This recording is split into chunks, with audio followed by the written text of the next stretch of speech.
guys, so we're back. I've got my friend Henry here with us. He's going to teach us a little bit about Scotch. Now, I personally love Scotch. I don't get to drink a whole lot of it. So he's going to tell us, we've got two brands here now. One's a Highland, you said, one's an Islay. So this one is Highland. Oban's made in the Highland region. Okay. So the northern part of Scotland. This is Islay, I-S-L-A-Y. They pronounce it Islay. Islay. Islay. And that is an island off the southwest coast of Scotland. Where my people are from. Ferry boat or a plane to get over there. So super, super peaty. And then more of a firewater type, not a whole lot of smoke and peat in this one. The Islay whiskeys, all the distilleries there use the same peat bog on the island. And they go out and dig in these I'm going to return bricks. this because I can't drink it right now. It's too hot. Sounds good. And then they use that to smoke the mash.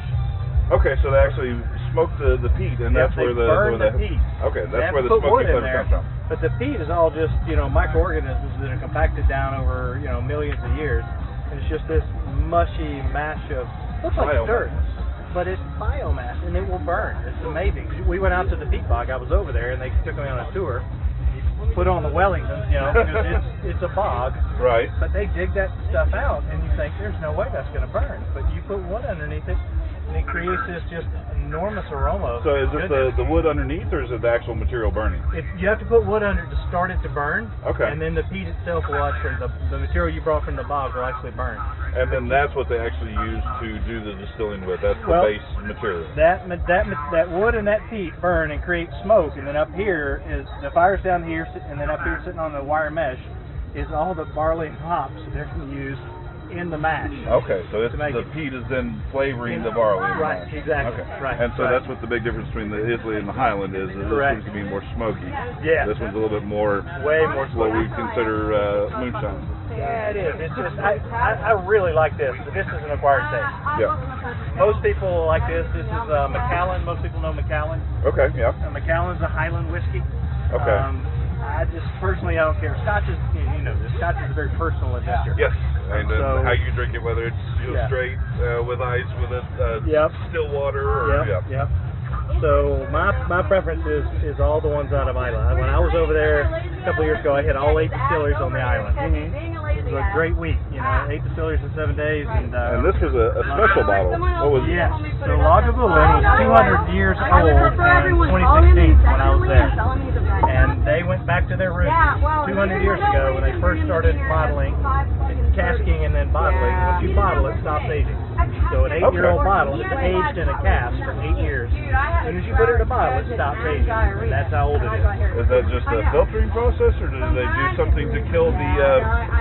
To kill the yeast. What's this for? That's our show that we're doing right now. Is it going on right now? Yes, we're recording right now. Hello. It's looking this way. Oh, it is? Yeah. Because we're on this side. Hold on. Hello. Hey, you what? Are our heads still in the frame? I can't tell. Okay. It's black. Fair enough. It's like the Rolling Stones. Painted black. Painted black. Yeah. I like the gob cover of it. Excellent. So they started making the 200-year-old again in 2016 to celebrate their. The 8-year-old to celebrate their 200. Thank you. See, I've been drinking. Never drink an interview. Right. So so that's the newest. So this one's kind of new to have, an 8-year-old. The normal one is 16.